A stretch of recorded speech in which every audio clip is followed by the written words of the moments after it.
Hey, it's Adrian, and I want to talk to you about probably all of our least favorite word in the human language, the word no.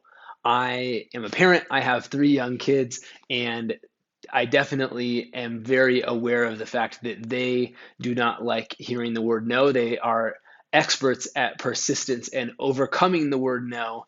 And as adults, I think we get much more afraid and much more conditioned to try to avoid that word. And in so doing, what do? We make up stories about why somebody is going to say no, and we say no on their behalf before we ever even pick up the phone and ask them something or ask them for something. And we talk ourselves out of the conversation because we are trying to keep ourselves safe from that word no. And so if that resonates for you, put the word safe in the comments because I have a feeling that I am not alone on that sort of feeling and that sort of basis. Hey, Steve Bassler, I'm good to see you, brother. And no is just one of these things that it's hard to hear it and it can be discouraging.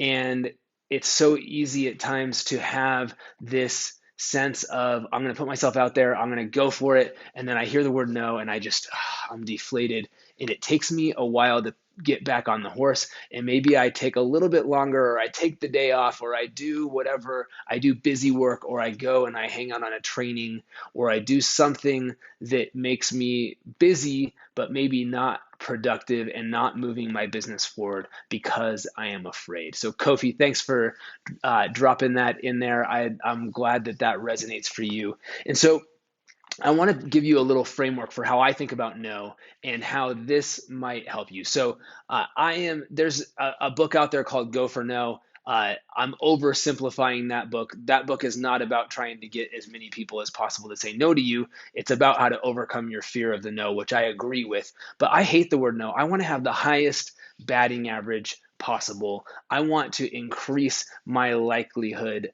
of getting a yes to as high of a level as humanly possible. So, on one hand, I want to get to where I am highly confident in the likelihood of receiving a yes when I'm making an ask. But on the other hand, I need to get rid of the fear of hearing a no. And so, how do I do that? How can I get better at that? And I'll be the first to say I'm not perfect at this, right? This is a process for all of us. We are in a process of getting better and trying to learn how to implement these things and how to be more effective. But here's something that has helped me. So, number one is I want to minimize the likelihood that the other person is going to say no to me. So, how do I do that? Number one is I need to understand who that person is. I need to understand what it is that that person is trying to achieve. I need to understand what it is that is meaningful to that person.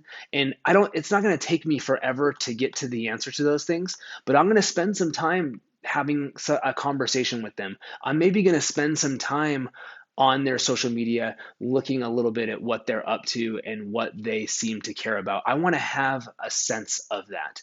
And so that's number one. And it's super, super important. I would say it's a highly undervalued skill to build. And it's something that most people pass over because, frankly, either they're too scared or they're too lazy, some combination of those two things. And so, if you would like some help in how to really understand what it is that somebody is trying to achieve so that you can ask the right kind of questions and minimize the likelihood of no, what I want you to do is put the word guide in the comments, and I will send you a free copy of a guide that we put together on how to have better conversations. That's a number one bestseller on Amazon. So we sell it on Amazon.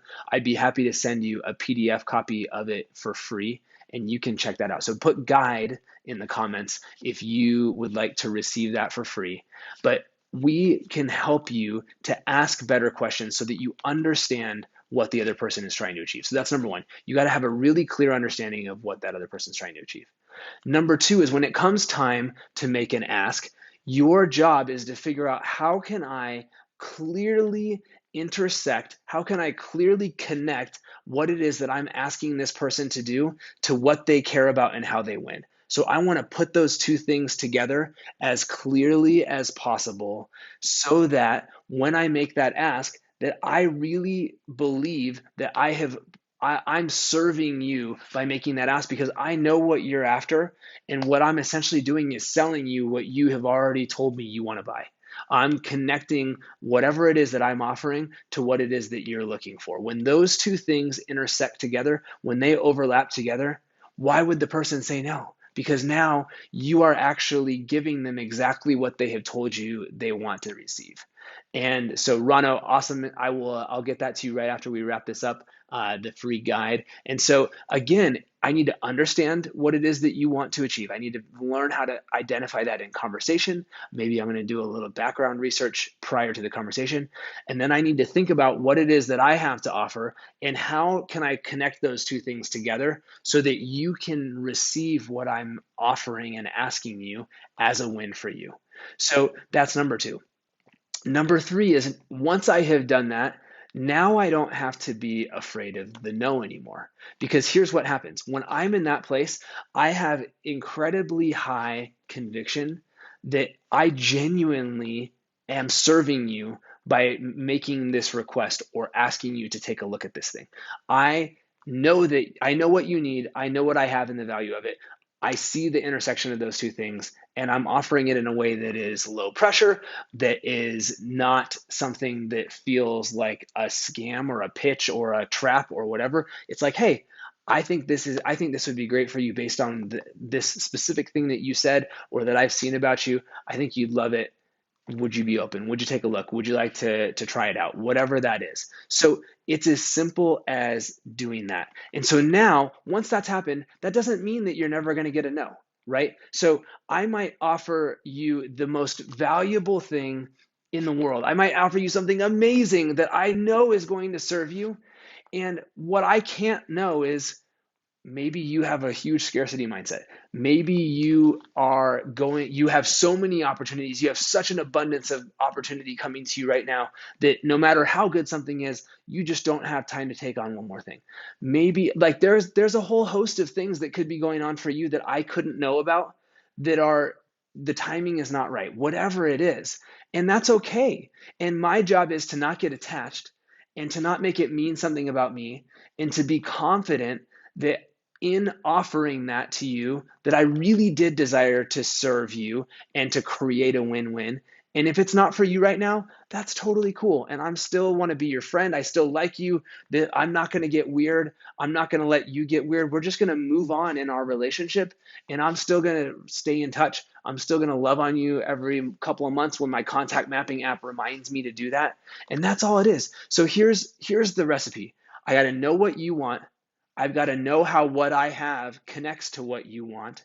And then I've got to disengage and disattach from the outcome. Because if those two first things are true, then the outcome at the end it just is so much less important. Thank you so much, Pamela. Good to see you. So it's as simple as that. And so here's the last thing I'll say.